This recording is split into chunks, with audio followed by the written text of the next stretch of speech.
Hi guys, hope you're well. So you should have already watched the video about how to find HMO properties on Rightmove, and I found a couple. In fact, one of the ones that I found, the one on Caledonia Road, I have already been out to view it.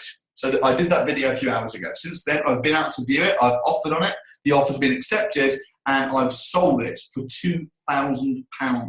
So it just shows how real and tangible this business really is. So once you get good at finding properties, HMO properties on Rightmove, the world is your oyster. If you're thinking, oh, there aren't properties in my patch, maybe you need to just figure around, find the new patch, be flexible. This video is going to be about once you're finding suitable properties. Yeah, of course you can save the link on Rightmove, but how to put it into some kind of a chart, because you're going to need to send me these deals to look over to potentially sell. So I'm going to have to spin my camera around. So bear with me just a second.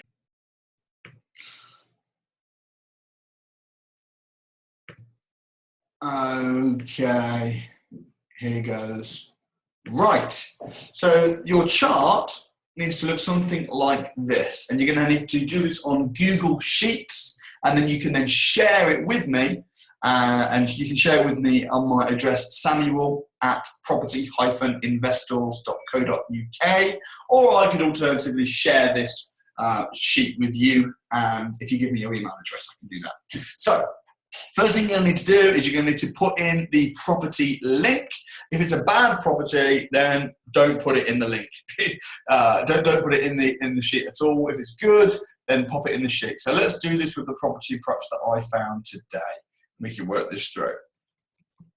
So rightmove.co.uk, we're going to find the property, Wolverhampton. When you do this on a daily basis, I've said this before, but it should only take you kind of like maybe 10 minutes or so, because all you're going to do is you're going to go added to site in the last 24 hours if you're doing it every day.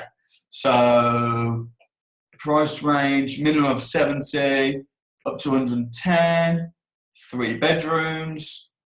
We only want houses, and let's see what has come on. Nothing. See? So if you're only doing it within the last 24 hours, it might be a case of, oh, nothing to do today. This is all about consistency.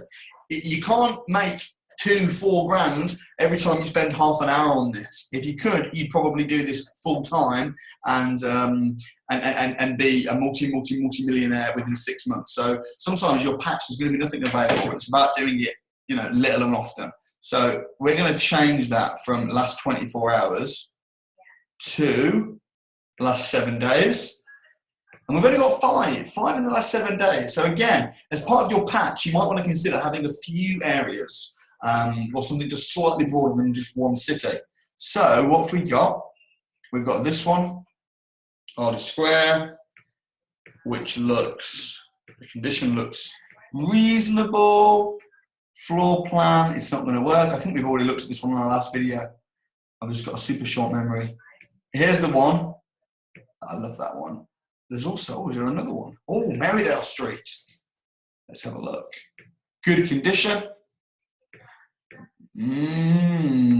Oh, see, this job is so easy. Little and often. You need to be able to just say, oh, nothing on, fine, but just consistently. So this job has got 3. Let's hope that those rooms are big enough. They are. Oh man, this could be another 2 grand in the bank for me. It's just been added a couple of days ago, because it's now, I think, the 2nd or the 3rd of June. Good condition, measures up, brilliant. Let's see where it is on the map. Okay, well, it's this Merrydale Street is a big street, so it kind of could be anywhere. So we're going to have to find the full address. Now, we did cover this on the program, the 3-day program that you did, but to find the full address, well, we can see straight away on the Weedy Bit it's 209. We could ring the agent. We could go on Google Earth. We know it's 209. So 209 Merrydale Street West.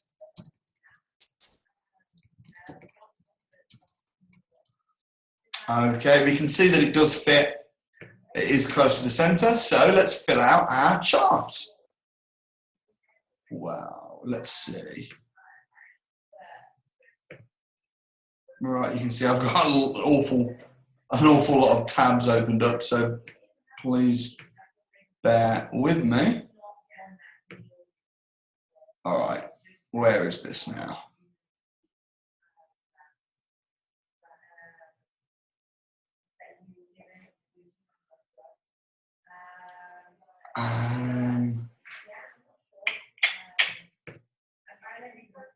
It'll be here. Yes, right. So, firstly, property link.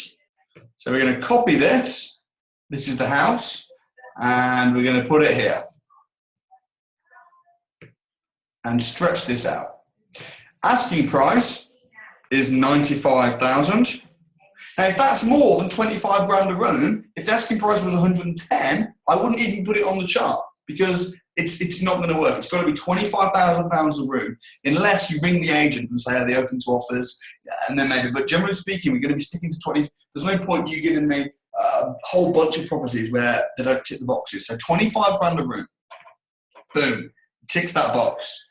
Next, how many level rooms? And the minimum of 70 square feet. Well, we can look at the floor plan. We can see 1, 2, 3, 4. There's no partitions needed at all, which is great. And the smallest room is 12 4 by 7 7. So it has got 4. If one of the rooms is too small, if it's not 70 square feet, if it's 67 square feet, then don't even write it down. It's not going to work. So 4. Condition. Well, I think that the condition is certainly not bad. I think the condition is good. I wouldn't say it was very good, but it's certainly good. Good. Total minutes to the nearest centre. We're going to put the address in Google. We're going to search directions. And we're going to type in Wolverhampton. It's an 11-minute drive, but we're not interested in how long it takes to get there in the car. We're interested in how long it takes to get there on the bus. On the bus, it's also 11 minutes. Brilliant. Now, that will include walking time. Because if you actually look here, the actual bus journey is 9 minutes. But again, it doesn't matter what the bus journey is. It's about the whole journey without a car. And in this case, it shows you it's 11 minutes. Now, back in the day, I used to work this out. I used to ring the bus driver and all sorts, and it was a nightmare working out where are the buses and all that. And then I discovered that you can just do it on Google Maps. So 11 minutes. So let's go here and put 11. And that's total minutes. Now, again, if this is more than 15, you're not going to even write it down. Now, again, you don't have to be a stickler on every point. If it was 95, 4, good, 16 minutes, and all the others were really good, then maybe. But if you start pushing it and compromising, you end up with a bad property. And again, if you wouldn't buy it yourself, do you feel really comfortable selling it to somebody else? I personally don't. Green light from a local HMO manager? Well, at this point, I would ring my HMO manager and say, hey, here's where the house is. It's in Merridale Street West. What do you reckon? Get a bit of a feel for what the HMO manager says. Because if you haven't got someone to manage it or someone happy, then that's, hold on 1 second.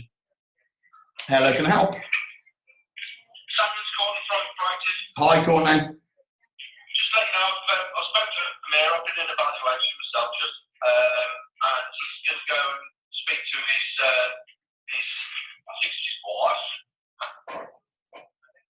That's fine, mate. I hope to speak to you tomorrow. Cheers. Bye. Sorry about that. I kept that on because I thought it might be something interesting that you could learn from, but it wasn't. I can't remember where I was now. Oh yeah, I've written the HMO manager. Now I know Wolverhampton like the back of my hand, and I know the HMO manager. But if you haven't got a HMO manager in the area that can say, yes, I vouch for the house, I'll be able to rent that out, no problem. Again, we really shouldn't be selling it. So this will get easier as you go along because you'll begin to get more of a rapport with agents. So green light from HMO manager, yes. Other local knowledge, well, I've spoken to, I actually viewed with Tanya, and Tanya thought it was good as well. So I'll put here, Tanya says it's good. Again, when you begin to really get to grips with your patch and you just know what works and what doesn't, you've got your power team, this won't be such a big deal. But to begin with, you might have to spend a bit of time on getting the green light from a HMO local manager and also getting any other local knowledge. What does this look like? It's 2 phone calls. You're going to phone a HMO manager and you're going to say, hey, I've got a house. You don't have to tell them all about the house, but you can just, because we know the 5-box checklist for the house, but this is about getting to know the market. So you're going to say, hey, I've got a property, there's 4 rooms, they're all good size, there's a shared bathroom, and it's on Merridale Street West. Do you think I'd be able to rent that out, and how much for? And if they go, oh, that's a really dodgy part of town, I couldn't do it, then fine, ring another HMO manager. But you need to find someone that's confident with the area, that's confident with the street, that says they can manage it. Otherwise, when we sell it and it completes, the investor will say, great, it's completed, who's going to manage it? And you're going to say, oh, I don't really know actually, because the only managers I spoke to in the area said that that was a horrible street and it would never rent out. And then suddenly you've ruined your reputation. Other local knowledge, 1 phone call. Go on Property Investors Network and find the pin host of the city. Go on Spare Room and find other landlords in the area and ring them and just say, hey, I'm thinking of buying a multi-let. What do you think? What's your experience? This is the road. What do you reckon? And just get their feedback, get a feel for the area. So other local knowledge, that's really important. 2 phone calls, but you know, this is, if you ring me and ask my opinion about somewhere where I've never been in my life and I don't know the city, I've never heard of it, I'm going to have to just do these 2 phone calls myself. So before you send it to me, do these 2 phone calls, and then it just means that you've done your due diligence and you're going to cut out a lot of the bad properties, bad areas, bad streets. Lastly, rate it 1 to 5. Well, I'm going to give this a 4 because I think it's very good. It's in good condition. It's a good asking price. Very close to the centre. Ready to sell? Well, I'm not. Ready to sell means not is the owner ready to sell it, but it means are you ready to slip it? In fact, I'm going to change that to ready to slip. Now, in this case, it's not ready to slip because I haven't viewed it and no one's viewed it. So although it looks great on paper, until you actually go out or get someone to go out, you can't slip it because there could be something drastically wrong with it. I haven't put an offer on it, so ready to slip is no. Again, you can, especially in the early days of our partnership, you can send it to me before it's ready to slip. Let me go over it before you actually view it. But as you get better at this, you'll start sending it me with a yes next to ready to slip, and then I'll just slip it straight away. So I've already sold 1 of these houses today, and that is how it works. It's quite a straightforward process. I know there is some work involved, but you know, there's no such thing as free money, and slipping is a great way of getting extra cash very easily, but it still does involve research. But what I will say is the more you research, the better you'll get, and the better you'll get, the more houses you'll be able to buy, because you'll be able to cherry pick the best of the best. So that's the system. Once you've got it all onto here, you'll then just need to share it, give it a name. We'll call it potential HMOs. And save, and then you can enter people's name, email addresses. So you can, I'll add you into this, and then you'll be able to work off this template. So that's how it works. If you've got any questions, just give me a shout, and I look forward to seeing you guys fill up this sheet with potential good properties. If there's something that's absolutely incredible and you just know that you need to see it, then book a viewing on it. If not, if you just perhaps keep updating this every day and then every week send it to me, that'll be fine. But if you see an absolute cracker, then of course we're going to want to get that in the bag real fast, and that's when you're going to need to sort of like, you know, drop us an important email, or if you've got a hotline number, give that a call or something like that. So have a wonderful session. I hope this was helpful, and I'll speak to you soon.